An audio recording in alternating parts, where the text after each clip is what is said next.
entrance into thy glory. That so it may forthwith praise and bless thee forever. Amen. Our Father, who art in heaven, hallowed be thy name. Thy kingdom come, thy will be done on earth as it is in heaven. Give us this day our daily bread, and forgive us our trespasses, as we forgive those who trespass against us. And lead us not into temptation, but deliver us from evil. Amen. Hail Mary, full of grace, the Lord is with thee. Blessed art thou among women, and blessed is the fruit of thy womb, Jesus. Holy Mary, Mother of God, pray for us sinners, now and at the hour of our death. Amen. Eternal rest grant unto them, O Lord. And let your perpetual light shine upon them. May they rest in peace. Amen.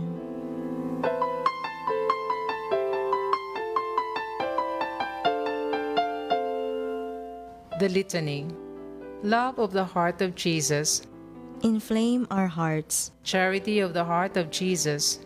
Diffuse yourself in our hearts. Fortitude of the heart of Jesus. Sustain our hearts. Mercy of the heart of Jesus. Pardon our hearts. Patience of the heart of Jesus. Weary not our hearts. Reign of the heart of Jesus. Establish yourself in our hearts. Wisdom of the heart of Jesus. Teach our hearts. Will of the heart of Jesus.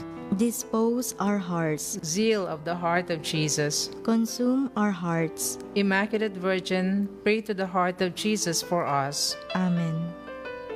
Let us pray. Merciful Father, hear our prayers and console us as we renew our faith in thy Son, whom thou raised from the dead. Strengthen our hope that all our departed brothers and sisters will share in his resurrection, who lives and reigns with thee and the Holy Spirit, one God forever and ever. Amen. In the name of the Father, and of the Son, and of the Holy Spirit. Amen.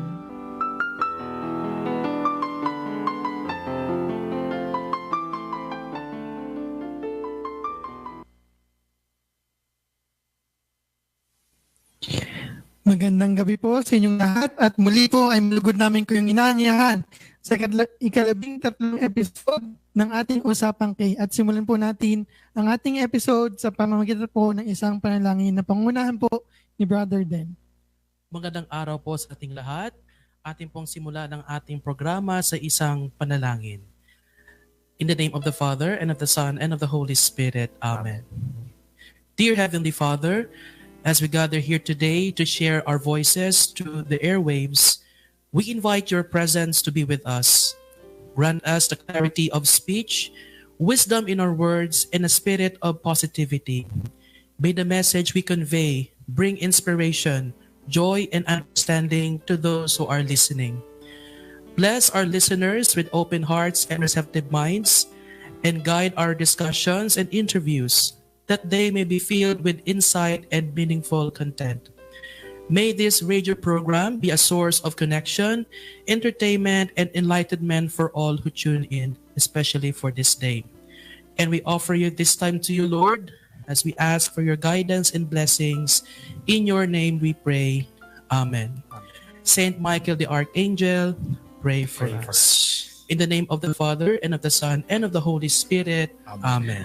Yan na, so muli po, welcome po sa Usapang K. At kung kayo po ay nakikinig, ipaalam nyo po kung saan po kayo galing at kung saan po kayo nanonood. Brother Den, it's a new episode for us, no? Yes, isa namang bagong episode ng ating programa, Brother Brian. At we are very fortunate na marami tayong kasama. Oo, first time. Parang full pack yung jam pack. ngayon, Brother Brian. So siguro po na we invite yung mga viewers namin na mag-comment and mag-share tungkol po sa topic natin ngayong gabi. At ang topic po natin ngayong gabi ay isa pong bagay na hindi madalas pag-usapan pero napaka-importante po. Tama. Sa panahon ng simbahan at sa panahon natin ngayon, no? This is supposed to be po a part of the parang Halloween special po, no? Ng Usapang K. But we intend to move it no, for a special day para at least po maraming makanood sa amin, no. Parang napaka-late na ng Halloween special ng Usapang Kay. Pero sabi ko kanina, Brother Brian, napaka-relevant talaga ng ating episode, especially yung ating discussion tonight. Siguro na wag natin silang bitin, no? Ano bang ang episode po natin ngayong gabi ay tungkol po sa exorcism. It's everyone's Christian's battle, and we have invited po a lot of guests for tonight's episode para bigyan pong linaw sa atin kung ano nga ba yung tamang pananaw ng simbahan sa exorcism. So maybe, no, simulan natin sa mga kapwa-kabataan natin. So, pakilala muna kayo. Magandang araw po sa atin. Ako po si Selena at graduate po ako ng UST din. Isa po akong guro. Guro po ng Araling Panlipunan at madalas akong tumambay dito kay Father po. Maraming salamat po ulit sa pag-imbita po sa amin. Welcome Selena sa Usapang Kay. Yes, Salamat welcome po. back. Hello po sa lahat sa atin. Magandang araw po. Ako po si Raf Lopez. Ako po isang kabataan, isang lay person na maraming tanong, kaya po tayo nandito. So excited po akong malaman patungkol sa exorcism. So welcome Raf sa ating programang Usapang Kay. Pero meron tayong isang espesyal na guest, Brother Brian. Yes. And siguro, no, though kilala natin siya kasi kasama natin siya sa seminary, no? But this is something that will be quite interested kasi bago yung pag-uusapan natin about exorcism, and knowing a diocesan priest entering exorcism is a different kind of ministry, no? Marami pong nagsasabi na ang pari ay dapat na simbahan lang, but there are a lot of ministries po that we can involve. Marami So, pong ministries ng isang pare. so for us na, para makilala natin ang ating guest, we turn the microphone to our dear brother, Kuya Juan Paulo, for the introduction of our guest speaker. Yes. Ayan, magandang araw po sa ating lahat, no, mga tagapakinig natin sa Radio Maria. Welcome po natin ngayong araw na ito si Among Raven Garcia of the Order of Preachers. Isa po siyang member ng Office of the Exorcism from the Archdiocese of San Fernando, Pampanga. Siya rin po ngayon ang parish priest ng Santo Rosario Parish sa Malusac, Sasmuan, at ngayon nandito siya po sa UST bilang isang student priest. At saka siya rin po pala ang head ng priestly fraternity dito sa Central Seminary. Palakpakan po natin si Father Raven. Father Raven, magandang araw. Welcome sa Usapang Kay. Magandang araw din. Yes, no, siguro to start the bowling or to start the ball around, no? Simulan natin yung discussion by telling our viewers what is our first impression nung narinig natin yung exorcism. Kasi siguro narinig natin yung exorcism because of the movie, no? Yung mga exorcism of Emily Rose, di ba? Yung mga The Rite, na dahil doon sa mga napapanood natin, ang dami ng mga perceptions na nangyayari around the church, no, about exorcism. So siguro simulan ko yung sharing na nung narinig ko tong exorcism, no, siguro pwedeng sundan ni Kuya Pao. Nung nag-start akong pumasok ng seminary, isang formator po namin sa seminary ay isang well-known exorcist din, no, by the name of Father Jose Siquia. And later, sa mga sharings po namin, malaman yung mga first-hand na experience namin living with a formator exorcist, no. So, exorcism for me is something that is hindi siya biro na na ministry. Kasi akala nila, no, akala ng mga tao na pag nakikita nila sa mga movie yung mga bumabaliktad yung ulo or sumisigaw, di ba, yung mga lumilipad. Akala nila simple lang yon, pero sa pananaw po ng simbahan, lagi po natin dapat i-correct yung mga perceptions natin kasi it includes our faith. Lalo na ngayon, no, when a priest enters an exorcism, it's not only the faith that is involved, no, but the soul. Ikaw, Brother Dan. Ako naman, Brother Brian, well, kapag naririnig ko yung word na exorcism, syempre, matatakot ka talaga. No? Kasi, number one na mapapaisip mo yung mga kulam, yung mga sapi, no, di ba? Lalo na sa probinsya, kasi marami talagang kaso ng mga sapi sa mga estudyante. So, especially kapag nasa bundok ka, mahirap talagang maghanap ng pare, no? And yun nga, no, kapag mahirap maghanap ng pare to exorcise a person, so it's very difficult, no, to stop or to even to disappear, no, to disperse the evil spirit. So gaya ng sinabi mo, Brother Brian, isang napaka-importante, isang napakahalagang ministeryo itong Ministry of Exorcism, especially sa panahon ngayon na marami ng well, I could say na marami ng kulang na sa pananampalataya because they're too busy with secular world, marami na silang ginagawa. So, napaka-importante ngayong gabi na malaman natin yung kahalagahan ng ministeryong ito, and sa mga ating tagapakinig, no, kung meron po kayong tanong, pwede niyo pong itanong kung ano po yung mga gusto ninyong malaman about sa mga kulam, sa mga sapi, para well, tayo mismo dito sa studio at sa mga listeners ng Usapang K ay malaman no, kung ano yung mga remedies about it. No, marami talaga. Pag pinag-usapan kasi yung probinsya, andyan lahat. No? Pero Andyan lahat, it is something na sabi mo, something to correct. No? Kasi hindi lahat ng alam natin na effective ways or means ng faith healing or something na related with the spiritual aspects of our life is really a valid one. No? Kuya Pao, what's your thoughts about exorcism? Exorcism is, nakilala ko lang siya actually. Alam mo ko doon din sa seminaryo. No? Before kasi wala akong kaalam-alam tungkol sa exorcism na yan. Or other than that, yung mga movies talaga. Ang ano kasi is exorcism. Pag narinig mo exorcism, iiwasan mo siya. Maraming umiiwas kasi natatakot sila kasi ang kalaban mo dito, demonyo. So ang feeling nila kapag meron kang or involved ka sa exorcism, agad-agad iaano ka ng demonyo, atakihin ka. Pero when I entered the seminary at meron kaming experience ng first hand ng exorcism, actually nagkaroon pa ako ng interest with regards to exorcism. Medyo hindi lang ako into that right now, no? Kasi syempre, layperson tayo and then medyo, alam mo na, may mga sacraments ako na miss, no? Nakakatakot din ma-associate. Pero somehow, I'm still interested, no? Ano to sa ministry na ito na exorcism. Not because interested ako for the facts na tungkol sa mga mangkukulam, may mga ganyan, kung ano yung mga remedies, mga ganyan. But of course, it is something na I think everyday kailangan natin. No? Yun. Dagdag ko lang kasi well, kung kayo naka-experience first hand. Ako unfortunately wala pa. No, pero nakikita ko kasi sa mga pelikula no na yung sa kalagayan ng pare no na napakahirap talaga no sa mga nakikita kong pelikula. It's really difficult no lalo na pag malakas yung kalaban no nahihirapan yung pare paminsan-minsan na itabo yung yung espiritu. Kaya parang it's a salute no for the priests, for those priests who are into this ministry kasi malakas yung kalaban and then because of their dedication, because of the faith that they have and also the grace, grabe nagpapataboy nila yung mga espiritu, yung mga demonyo. Later na malalaman natin yung mga first-hand experience din coming from a priest exorcist. So siguro bago yun, no, we ask also ng yung ating dalawang youth kung ano ba ang kanilang thoughts about exorcism. May mga eksperyensya ba sila, karanasan? Ayan, hello po.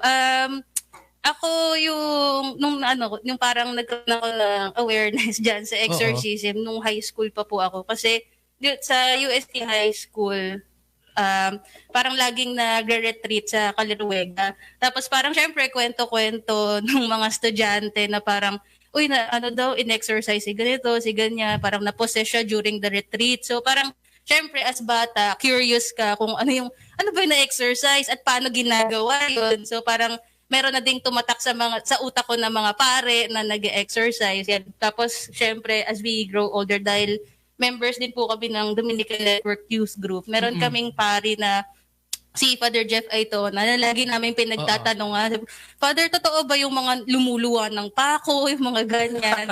So parang syempre curious ka. Ito naman kay Father, na-intriga ka din na parang talaga Father, totoo pala yung mga ganyan. So parang, well, totoo po yung nakakatakot. Pero sa isip ko rin, parang di ba may kasabihan na to see is to believe. Na parang hindi ko pa kasi, ayun, katulad niyo po, wala pa rin akong experience na first hand. So parang, ayoko namang ma-experience.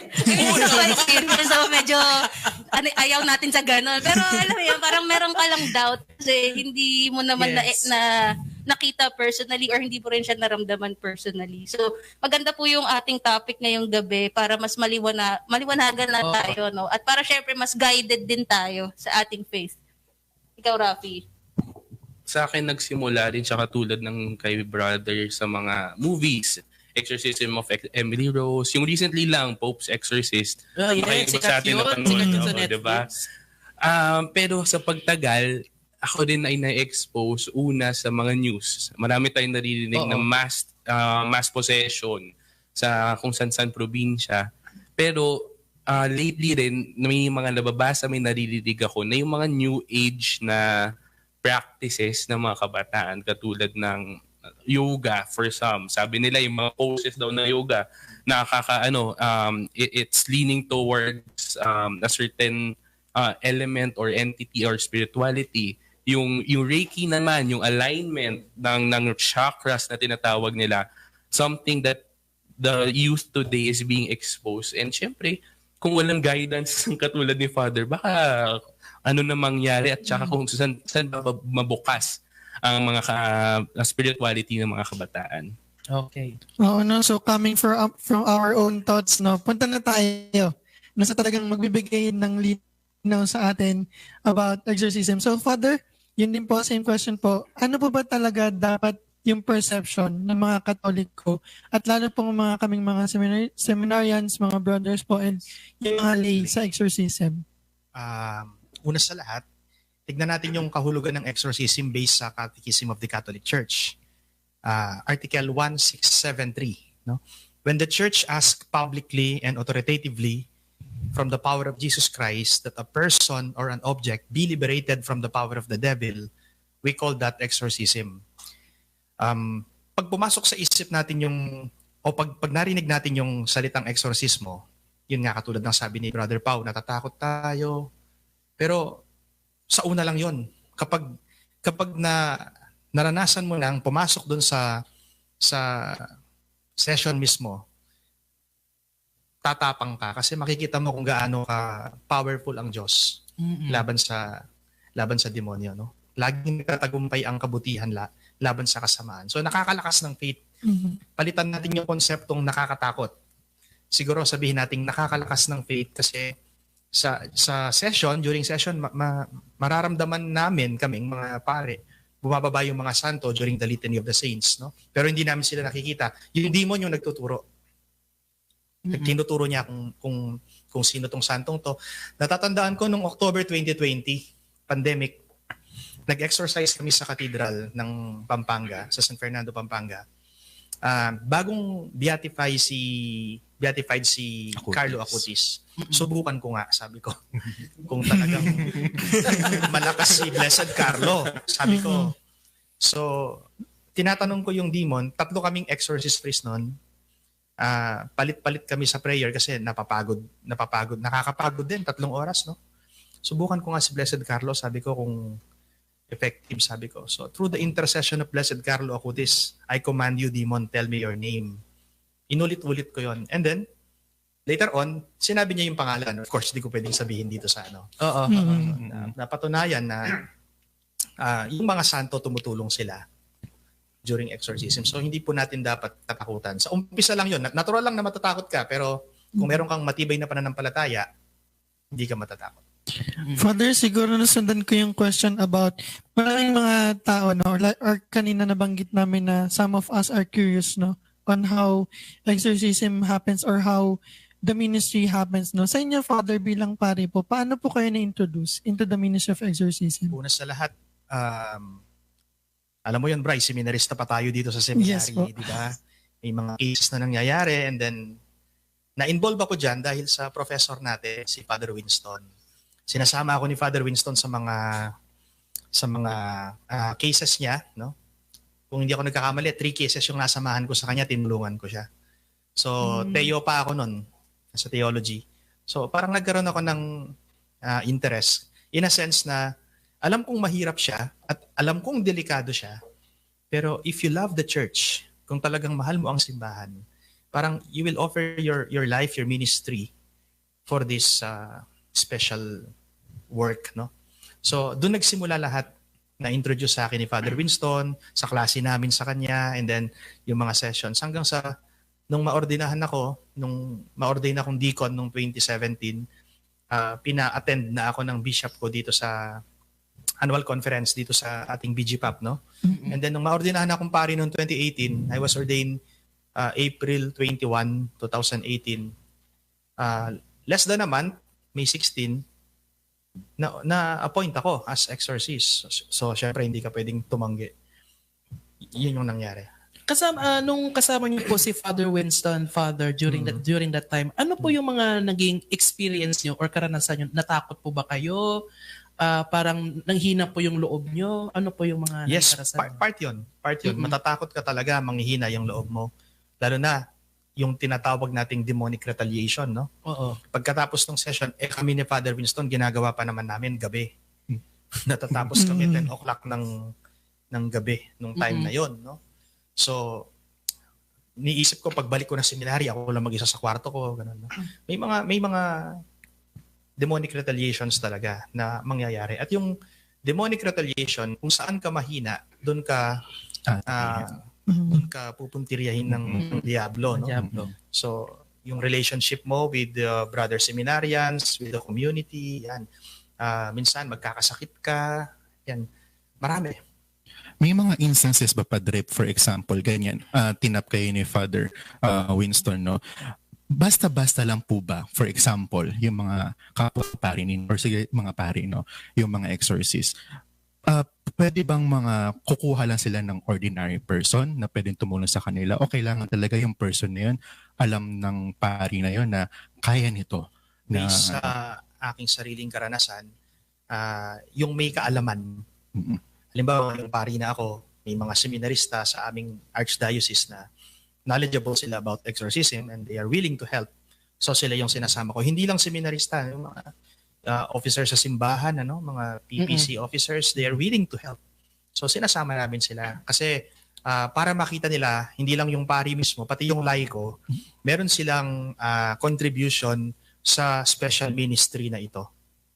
So, with layperson, meron din po bang gumagawa ng layperson din ng mismong exorcist? Of course, hindi pwede kasi nasa canon law yan, 1172, no? Sinasabi ng canon law 1172 na ang pari ang pwedeng mag-exorcise kapag siya ay merong what they call this? Appointment from the bishop. No? Kasi yan, ina-appoint siya ng bishop. Ang layperson, as far as I know, hindi pwedeng mag-exorcise pero pwede siya sa deliverance, no? Magde-deliverance siya. So ano yung pagkakaiba noon? Kasi the priest can command the demon directly. By the virtue of his ordination, the priest, especially the exorcist, can command the demon directly. But a layperson cannot command the demon directly. So ang gagawin ng layperson, magdadasal siya sa Panginoon na itong taong ito ma-liberate sa demonic possession. Okay. So nagiging tulay yung layperson, parang prayer warrior ba? Para dito sa victim, no? Para ma-liberate siya sa demonic power. Siguro yung ating mga youth may tanong kay Father Irvin. Yeah, tanungan na. Nagtaas ng kamay. Oo. Parang recitation lang. Marami silang Sige, tanong for Celine. Father, curious po ako na paano po ba tinatawag yung exorcist? For example, parang ano ba yun? Kung may medical emergency, meron agad ambulansya dadating? Or ano po ba yun? Parang, nasapian yung kaibigan ko, tumawag ka ng pare. Ganun po ba? Or may proseso po bang dinadaanan bago dumaan sa exorcism? Actually, may proseso yan. Sa amin, bago namin tanggapin yung pasyente, hinihingi muna namin yung kanyang medical certificate. Dapat nagpa-check up ka sa doktor. Tignan mo yung medical records nung patient kung clear ba siya sa doktor, wala siyang sakit talaga. And then pangalawa, tignan mo yung psychological aspect, no? Baka mamaya may problema lang siya psychologically, no? Kaya kailangan niya ng guidance counselor, kailangan niya ng psychiatrist, kailangan din namin yan. So, pag okay siya sa doktor, pag okay siya sa psychologist or sa psychiatrist, doon pa lang kami papasok. Yung mga priests. Okay. Kasi professional din ang mga pari. Hindi basta-basta parang albularyo na, hindi katulad ng albularyo na, ay sinasapian, nangingisay, sige, gagamutin na ng albularyo. Hindi gano'n ang mga pare. No? So, dadaan yan sa proseso. Yung medical records, psychological records, and then yung priest. At paano mapapatunayan ng pare na totoong possess itong taong ito. Meron tayong tinatawag na aversion to the sacred. Ang demon, kahit hindi naka-clerical ang pare, kahit naka-ordinary t-shirt lang ako, alam niya na pare yung kaharap niya. Alam niya. Yes, alam niya. Sa mind tingin, no? Pag ginamitan mo ng sacramento dyan, like holy water, exorcise salt, holy oil, yung consecrated bell, yan, ayaw nila yan. Masasaktan yan, magre-react yan. So may mga cases na po ako na-experience na may mga dinalang pasyente sa amin 2 beses na wala silang possession, wala silang sapi, no? Meron silang psychological problem. Yung isa, lalaki, nag-break sila ng girlfriend niya. Nagwala, akala ng mga tao sa baryo, sinapian, dinala sa pare. 2 kaming pare, pinagtulungan namin, hindi umi-effect yung prayer ko. Yun pala, later on we found out, nag-break sila ng girlfriend niya. Yung isa, medyo sensitive yung case niya, so hindi ko pwedeng i-reveal. Yes. Ganun siya. So we consider the doctor and the psychologist. And meron ding mga walk-in, no? Yung biglaan. Yung hindi nagpapa-appointment sa amin. Meron din yan, yung emergency. Nakaranas na rin ako ng ganyan. So, syempre, hindi naman kailangan na hanapan mo muna ng doktor, hanapan mo muna ng psychologist. Pag walk-in siya, anong gagawin mong pare? Subukan mo kung totoong possess ba siya, gamitan mo na ng sacramental. Takot yan sa mga bagay na na-bless. Pag dinasalan mo na yan, kapag ginamitan mo na ng sacramental yan at nag-react siya, nasaktan siya, and then nagkaroon na ng supernatural manifestations, nag-levitate na, that's it. Yun na yun, totoo yun. Interesting naman yan, Father. Pero medyo nakakatakot na siya towards sa aming mga lay people. Kasi hindi kami katulad ng mga seminarians, mga pare na equipped talaga sa theology, sa mga bagay-bagay na makakatulong para iluwas yung pag-iisip natin towards, exorcism agad, gawin ganun. Siguro, dadaling ko yung usapan sa perspective ko bilang kabataan naman na anong pwede kong gawin? Ako, I'm an ordinary person without the right tools. Hindi ko alam kung ano yung mga dapat na prayers. Anong pwede kong gawin para, hindi ko alam kung tamang right term, shield ba? I-shield ba ang sarili ko?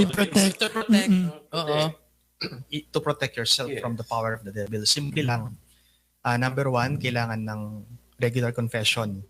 And then, attend the Holy Eucharist regularly. Receive Jesus in the Holy Communion.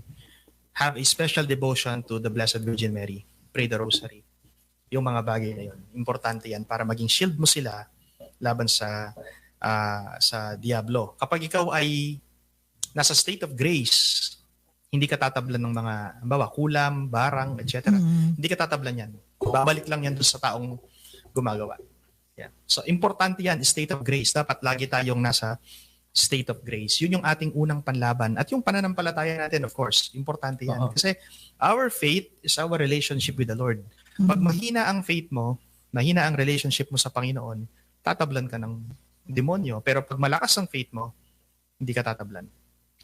Totoo yan, no? Kagaya kanina nagana si Father tungkol sa experience niya sa exorcism na tinatawag niya yung Litany of the Saints, no? Talagang bumababa yung mga santo. Alam mo kanina, kinilabutan ako sa part na yon kasi hindi ako aware na ganun pala ang nangyayari, no?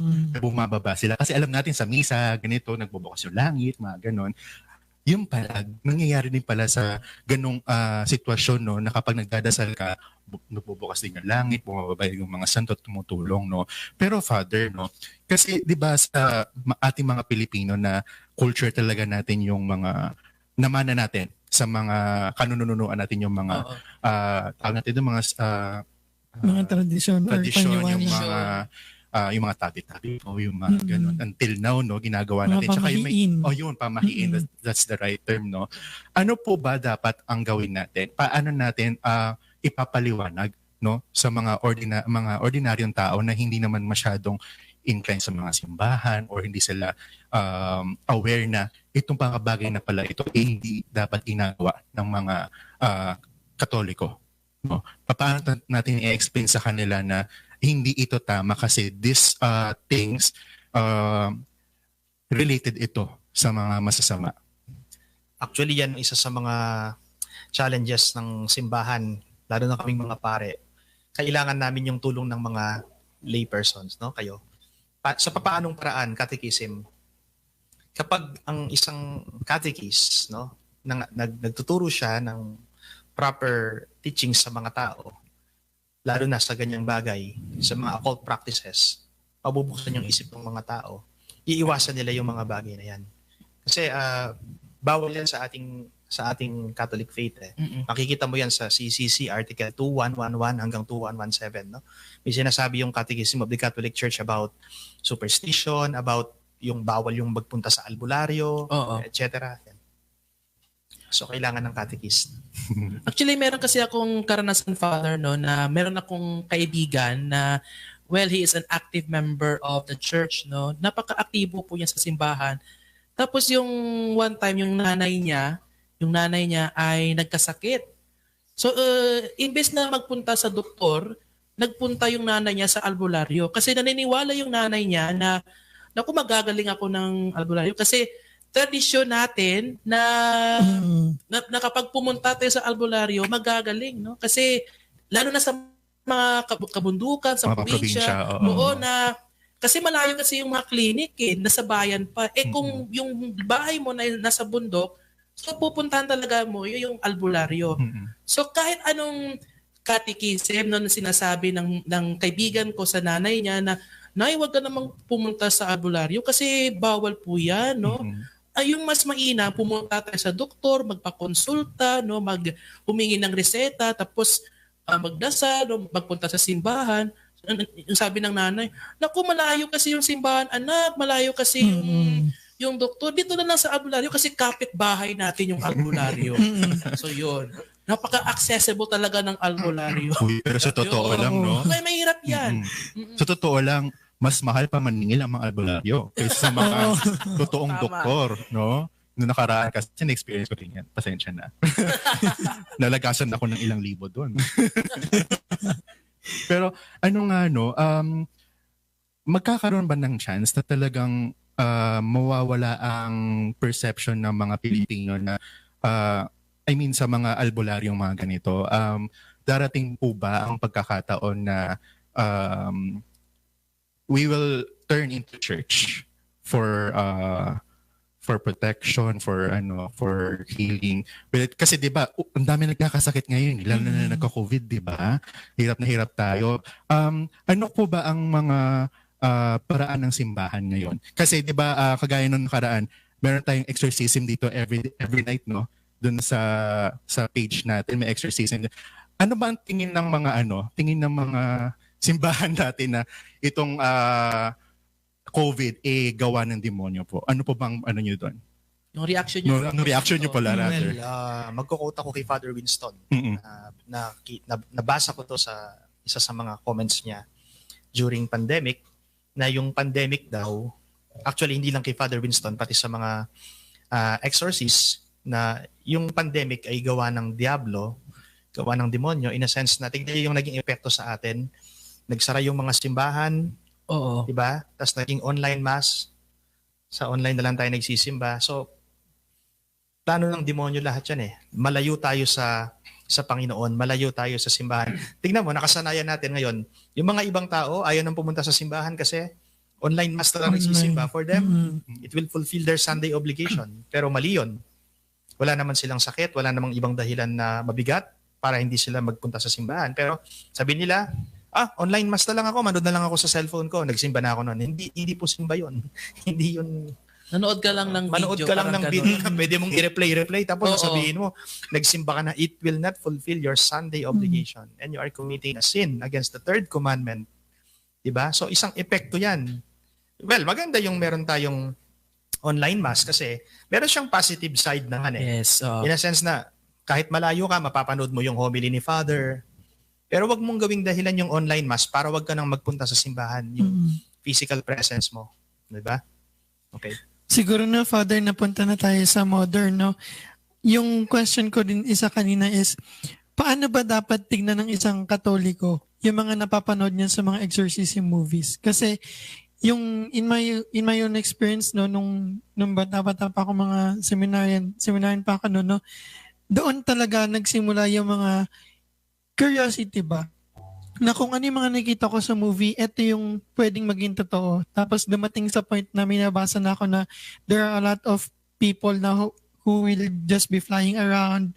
Tapos yun nga po yung may mga sinusukan na na mga sorry po for the word na ganun yung mga nangyayari. No? Paano po ba namin titingnan dapat yung isang perspective when it comes to movies about exorcism? Well, minsan fabricated yan.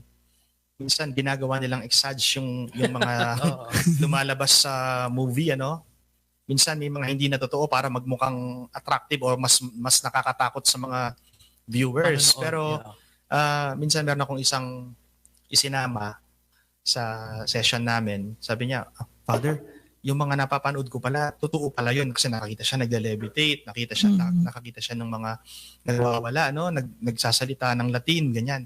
Father, totoo pala. Oo, totoo. May parts na totoo, merong parts na hindi totoo na parang pinafabricate ng palabas. Tsaka isa ding mga yung pinag-uusapan natin tungkol sa mga movies. Sa mga movies, no. Yung isang nakakatakot din na na part sa movie, yung mga 360 head turn. Yeah. No, parang imposibleng mangyari yun, no. 360 head turn, pero parang yun sabi ni Father, exage, pero napapaisip din tayo, no? Posible kaya mangyari yun? Yes. Posibleng mangyari, Brother Den. Yung umiikot yung ulo, mahaba yung dila, nag-levitate. Meron pang cases na umaakyat sa pader hanggang sa kisame. Pero ako, hindi pa ako nakaranas ng ganon. Mga grabe na siguro talaga yun. Hanggang sa levitation lang yung akin. Levitation. Okay. Nag-levitate. Okay. And then, I see to it na totoong possession ito. So, I talk to the demon in Latin. Kasi hindi naman naintindihan ng mga ibang nag-a-attend. So, tignan ko kung sasagot siya. Yun nga. So, nung tinanong ko siya, going back to yung experience ko noong 2020, in nomine Jesu, dicas mihi nomen tuum. No? In the name of Jesus, tell me your name. Tapos doon ko tinawag sa Blessed Carlo. Sumagot. At yung pangalan, kakaiba. Kakaiba yung pangalan nila. I tried to connect the dots during the exorcism case of Father Winston. Yung pangalan ng mga demons parang magkakalapit. Mahilig sila sa letter R, no? R. Buti na lang yung pangalan. So lahat po, no? Sa guess nyo, R yung pangalan. Yung mga nanonood. yung ending. Sandali, yung ending. Yung ending. Di pa tapos. Hindi pa tapos. So, yung ending. So parang, observation po yan ni Father. So parang lahat talaga prone, no? Hindi natin pwedeng sabihin na kahit malakas yung faith mo, hindi ka prone. No, kasi Father, siguro before we go to the phone-in question, no, isa pong mga natutunan ko, no, when I was studying in theology, Father, that especially with Father Winston na sa Christian anthropology, naalala ko na sabi niya na demons or the devil has the capacity to mimic or to picture out, no, yung mga family members natin na namatay or we have a vision of the Blessed Mother. So siguro, Father, on top of that, no, siguro yung mga tanong lagi nung mga lay na narinig ko is, totoo po ba, Father, na when someone is in the brink of death, and then pag sinabi na for example, or nakikita ko na si nanay, is it really something na related with the work of the devil, or is it something na parang it is an opportunity of God to let the person know that he is really going into something safe? Di ba meron tayong dasal na saints of God come to meet him or her, angels of the Lord, receive his soul and present him to God the Most High. So, I would like to quote from Father Jojo Cerudo para safe. Yes. Shout out ni Father Jojo. Hey, Father, and Father Winston. So, sabi ni Father Jojo, sa mga situations na may naghihingalo, nakikita nila yung mga dead relatives nila, o kaya mga santo, mga angel, sinusundo sila. Paano mo madidistinguish kung ang nagpapakita sa iyo ay demon o totoong soul? Ang demon, kapag nagpakita sa tao, nagmimik halimbawa, ng gaya siya, mangingilabot ka eh. No? Kikilabutan ka. Kasi pag kinikilabutan tayo, parang nakakaramdam tayo ng danger eh. Pero kapag nagpakita daw sa iyo ang soul from heaven or from purgatory, hindi ka matatakot. Yun yung pagkakaiba nila. according to Father Winston. Siguro, Father, follow-up question, no? Yung mga sinasabi natin ng mga apparitions or something that people would say na sa isang lugar may nakita silang White Lady, Father, or any elementals, no? Is it really something na people can really see? Or is it something na coming from an experience that opened their capacity to open it up? Kasi, Father, based on my experience, Father, no, lalo na dun sa mga bata, na sinasabi na malakas daw, sensitive daw yung mga bata sa mga ganun. So, Father, how are we going to correct that perception about the third eye, Father? Tamang-tama yung tanong mo, Bri, kasi kagabi lang yung pamangkin ko, 9 years old, umiiyak. Nagsumbong siya sa tatay niya tsaka sa nanay niya. Daddy, may monster dun sa kwarto ni tita, yung kapatid naming isa. Anong itsura? Sabi nung bayaw ko. Black siya, tapos walang muka. Paano mo alam na monster? Paano mo alam na mumu? Sabi nung brother-in-law ko. Nakalutang siya. Sabi niya, nakalutang. Tapos umiiyak yung bata. So sabi ko doon sa bayaw ko, kaninang nag-uusap kami, 2 things. Sabi ko, una, baka pinapanood nyo ng horror movie yung bata na yan. Sabi ko, yung pagsigit, bawal yan. Sabi ko, hindi kuya, sabi niya, binabantayan namin lahat ng pinapanood niya. Hindi siya nanonood ng horror. O, katulad ng sabi mo, Bri, yung bata kasi, emotional yan eh. No? Weak pa yung bata. So, ano ba yung mga pinagpapakitaan ng demonyo? Yung bata, tsaka yung mga babae. Kasi emotionally weak sila. No? Diyan sila parang pinupuntirya. Yan sila tinatamaan. So pag bata ka, kapag babae yan, madali yan sa demonic attack, no? So ang naisip ko dahil itong pamangkin ko na to, emotionally weak pa siya dahil bata pa. Kaya siya nakakakita ng mga ganong bagay. At pwede ring maging way yon para ma-open yung third eye ng isang tao, which is bawal yan sa atin, no? Huwag mong i-develop, huwag mong buksan yung third eye mo kasi it will lead to demonic possession, no? Kailangan isara yan. At merong proper prayer, merong proper exorcism prayer na dinadasal lang pare para isara yung third eye ng isang tao. Nagsisimula yan sa bata eh. Kapag na-develop yan, yon, magiging malala, delikado. So siguro na sa side natin ang dami nating mga questions na, but for this time, no, we will give na baka yung mga audience natin mayroong mga phone-in questions. Mga phone-in questions. So sige, Kuya Pao. Ako, may tanong muna. Okay, sige, kasi Kuya Pao. Di ba before, pag may mga exorcism team, mga ganyan, na ano ko kasi yung dahil dyan sa third eye na yan eh, no?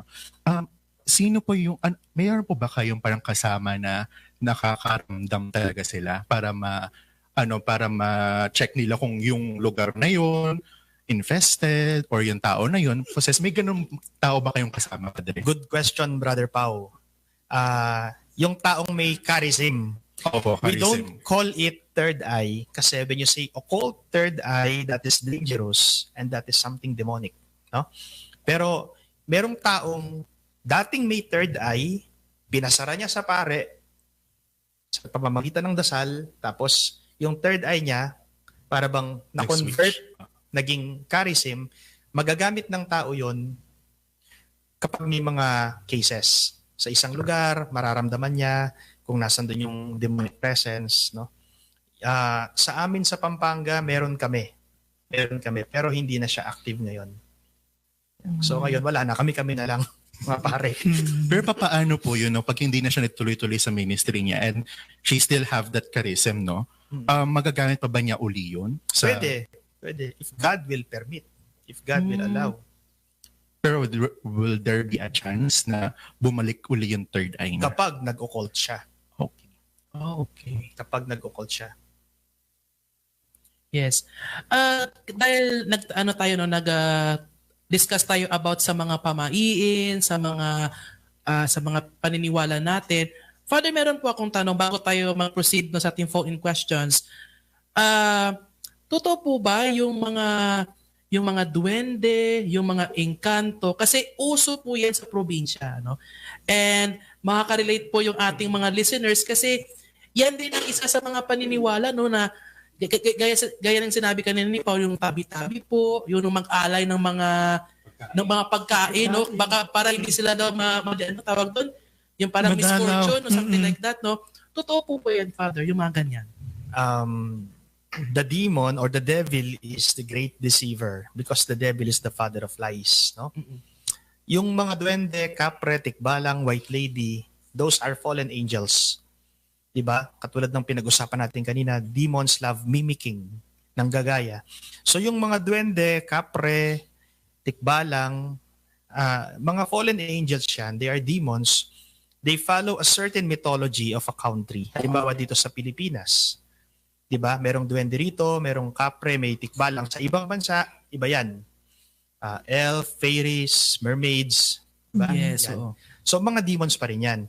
Kung yung tanong mo, brother, then totoo ba sila? Well, in a literal sense, hindi sila totoo according to Father Winston. Oo. Kasi wala naman talagang ganyan na creature na binanggit sa Bible.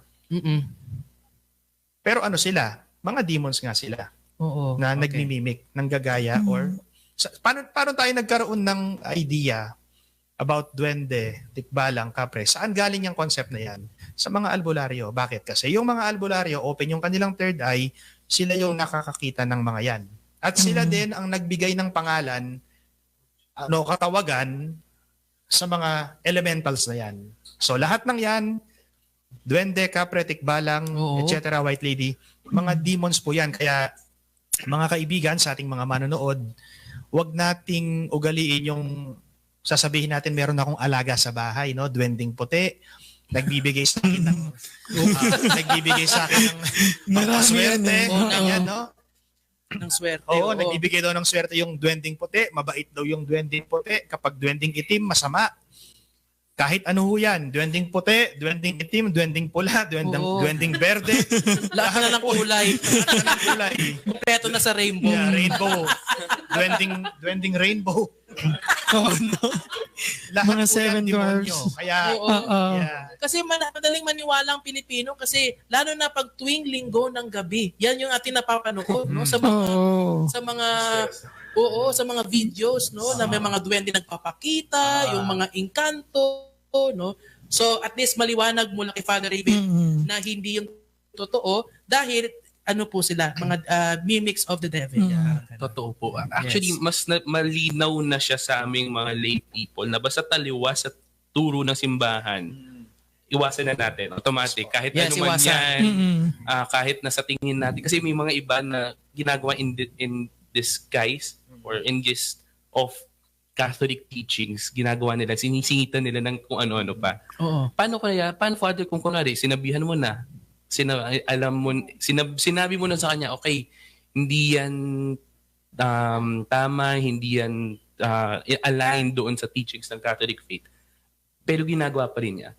As someone na gusto pa rin siyang tulungan, is there a prayer? Is there something that I could do to help that person? Yeah, you pray for the enlightenment of that person. Kasi ginawa mo na lahat eh. On your part, wala ka ng sin of omission. Kapag hindi mo tinuruan yung tao doon sa maling ginagawa niya, you are committing a sin of omission.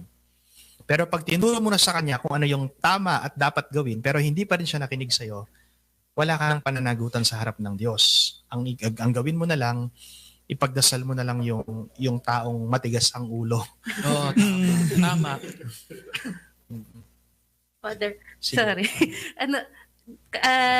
Burning question ko talaga to, Father. Kasi syempre, of course may pananampalataya naman din ako. Pero syempre meron din tayong mga inaaral na kumari sa Philippine Studies, ganyan, yung mga araling panlipunan, kultura.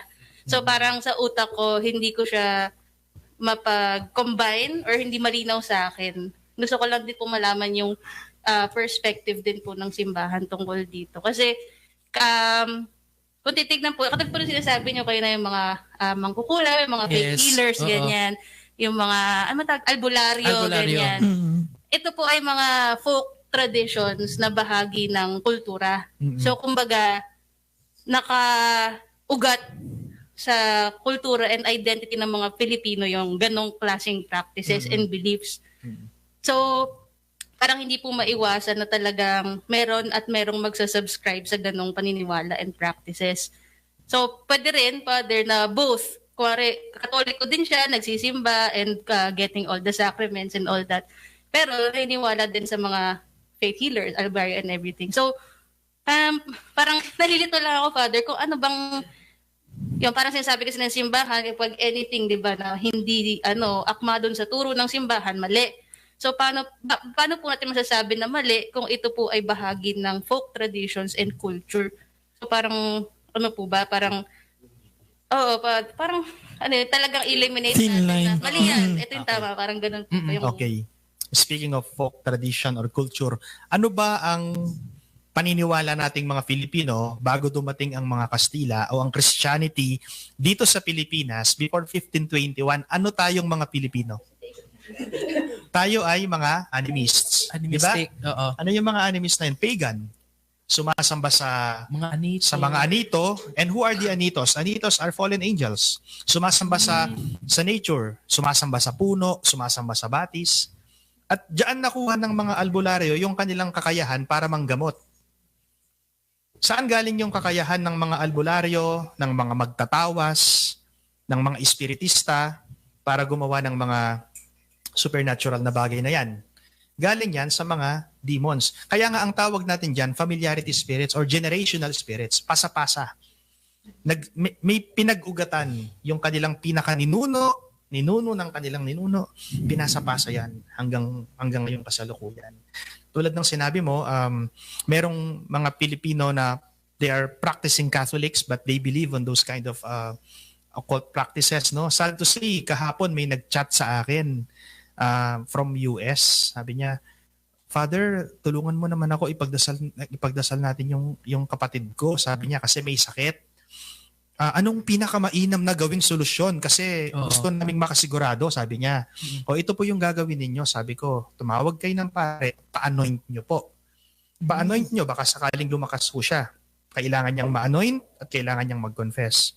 Ang sagot ba naman sa akin, Father, hindi ba parang nakakatakot yun pag pina-anoint? Kasi ang perception nila sa anointing is extreme unction, last sacrament na mamamatay na yung tao. So, parang natakot siya nung sinabi kong ipa-anoint yung may sakit. Parang negative yung dating. Knowing na itong taong ito, mas naniniwala din sa mga albularyo. Sabi ko, wag niyo pong dalhin sa albularyo. Dalhin niyo sa pare. Ipa-anoint niyo, wag niyong ipa-albularyo. Lalong lalala yung sakit niyan. So, how can we reconcile those kind of beliefs? Well, siguro sa ating mga na taga-simbahan, tayo mga active sa simbahan, kaming mga pare, itong ginagawa natin, nag-preach tayo, nagka-catechize tayo, and then ayaw nilang maniwala, katulad ng sinabi mo, brother, wala na sa ating yung bearing nun, nasa kanila na. So we should pray for them, no? And yun nga po, folk religiosity, yung paniniwala ng mga sinaunang Pilipino, na part ng ating culture, hinahaluan nila ng paniniwala ng Katoliko.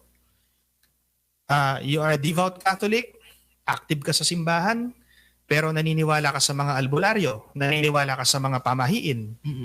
Sabi mo nga, paano ba yun? Taliwas po yung tinuturo ng simbahan tsaka yung kultura natin. Diba? Anong tawag doon? Pag pinaghalo mo yung pananampalataya mo bilang Katoliko at hinalo mo doon sa occult practices, you are a Catholic but you believe in albularyos, ang dami mong pinapaniwalaan, nagiging syncretism. Syncretist ka. And bawal yon sa ating mga Katoliko. Labag yun sa First Commandment, di ba? I am the Lord your God. Thou shalt not have other gods beside me. Labag yun. You are committing a sin against the First Commandment.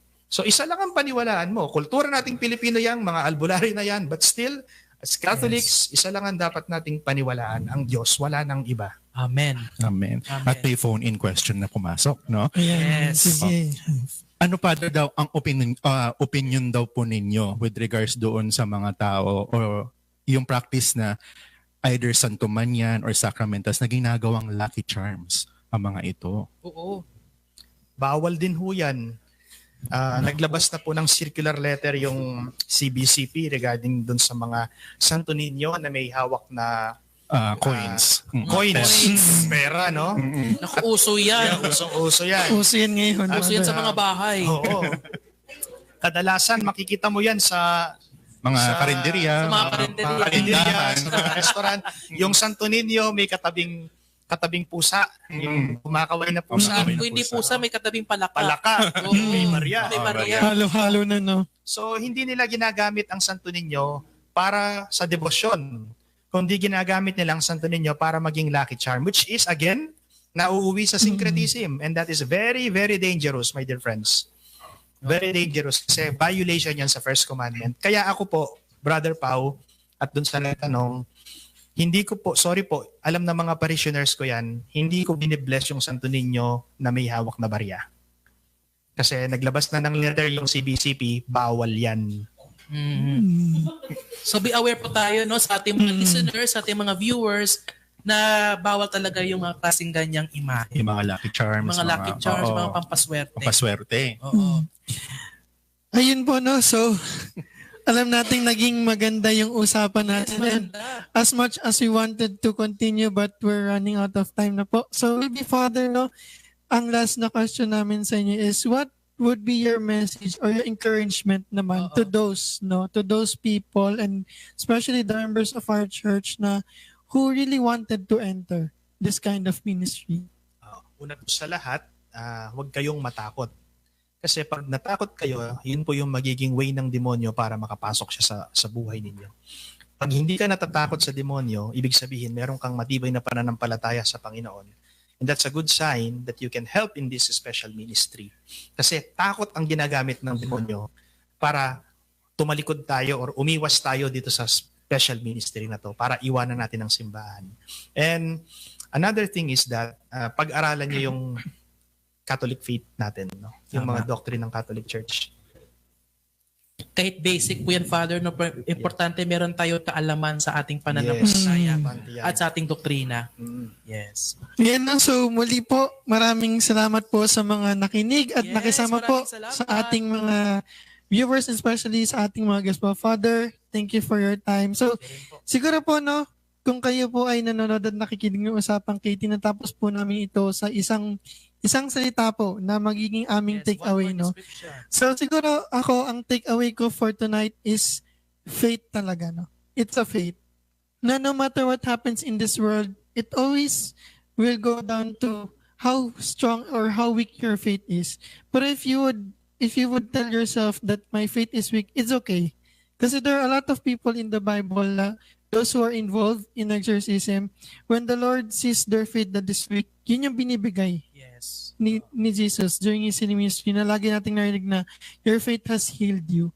Diba? So it's more on the idea of kahit sabihin mo man na marami kang paniniwalaan, but there's always this reason, no? Parang golden pearl or yung great pearl na kailangan mong paniwalaan. So for me, my takeaway for tonight is yung faith. Rather than ako din, Brother Brian, no, kahit anong word ang gusto kong i-differentiate from your one word, talaga, I will say faith din. That's my one word for tonight, no, yung faith. Kasi yan talaga yung yung pinaka-importanteng panangga laban sa demonyo.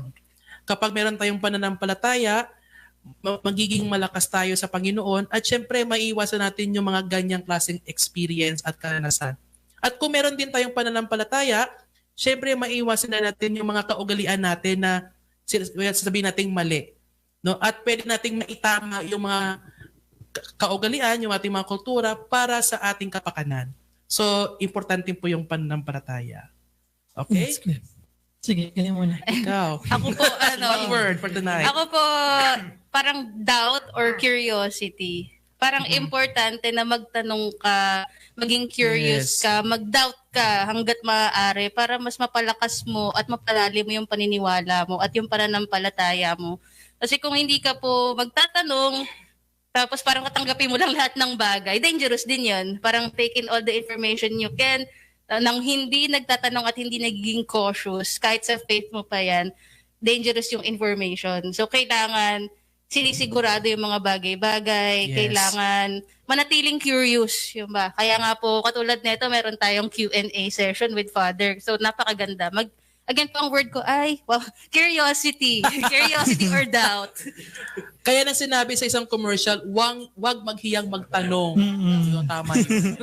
Brother. Ako, babalik ako sa usapang K. Pero yung K ko ngayong gabi ay katikismo. Yes. Kasi dapat maalam ka tungkol sa mga turo ng simbahan katoliko at dapat kaya mo rin magbigay ng turo patungkol sa simbahan katoliko.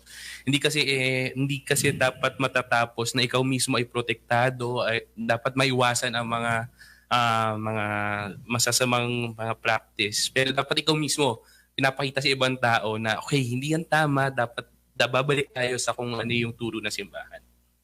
Tama. Thank you very much, Brother Pao. Ako siguro pray or dasal, no.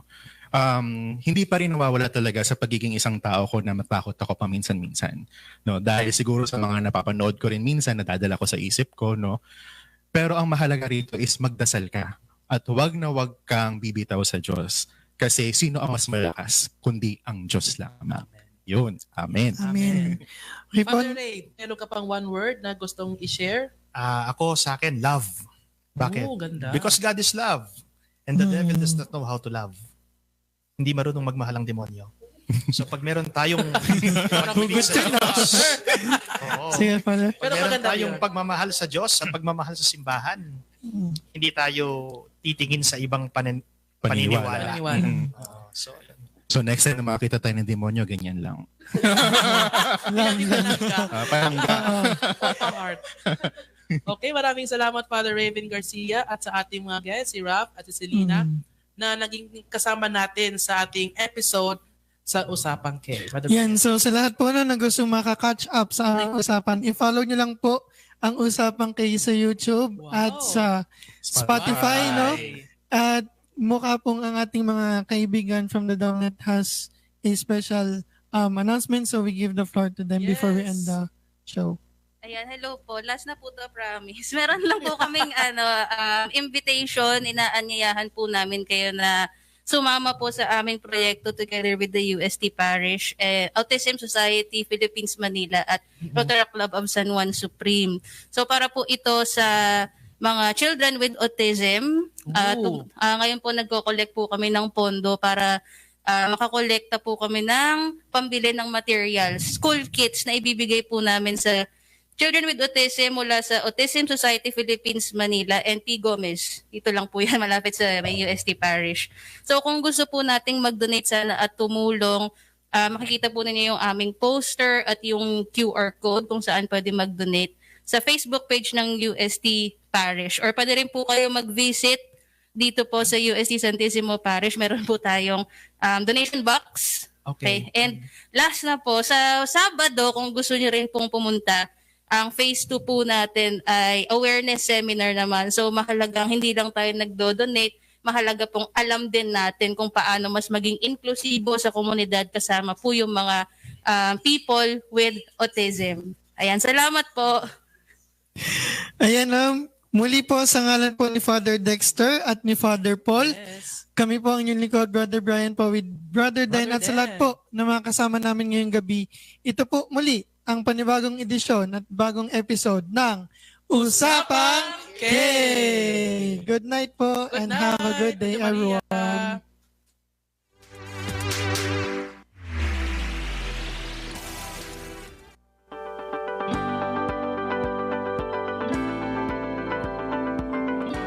Ito po ang inyong himpilang Radio Maria, bringing Christ into your home. Ang Radio Maria ay sumasahimpapawid sa 99.7 FM Tarlac, 101.5 FM Cagayan, 102.1 FM Isabela, at 95.9 FM Zambales. Ang Radio Maria ay kasapi ng